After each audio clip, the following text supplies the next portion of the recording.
All right, let's do our just briefly limiting Scope 3 emissions.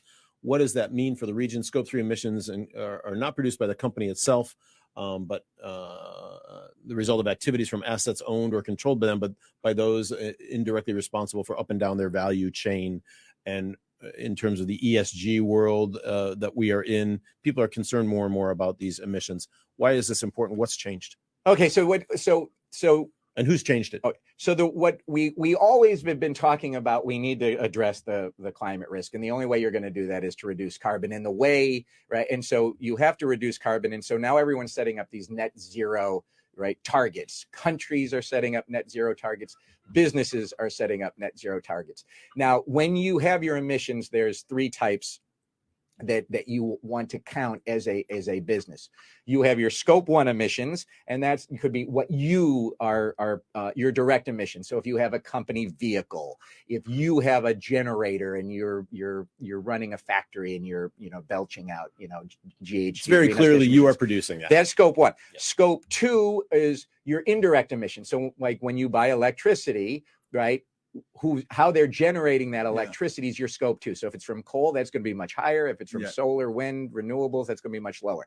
You have control over your Scope 1 and Scope 2 emissions. You don't have control over your Scope 3 emissions. So give us an example quickly. So Glenn, you get on an airplane and you fly from here to Tokyo to do a media training. The emissions from the aircraft, your business plane ticket, the emissions are your Scope 3 emissions. They're Scope 1 for the airplane, but they're Scope 3 for you. So almost when you make gasoline, the emissions that come out of the tailpipe, those emissions are the Scope 3 emissions of who's ever producing the gasoline. So 80%, as a typical rule, 80% of the emissions of a company are Scope 3. What companies have been doing so far is saying, well, we're going to look at our Scope 1 and Scope 2 emissions, but we're going to ignore our Scope 3 emissions. You now have an international body that says we are going to require reporting on Scope 1, 2, and 3 emissions from everybody. Then businesses like, the General Motors, Procter & Gamble, they're going to say to all of their people in their supply chain, we need to know your emissions.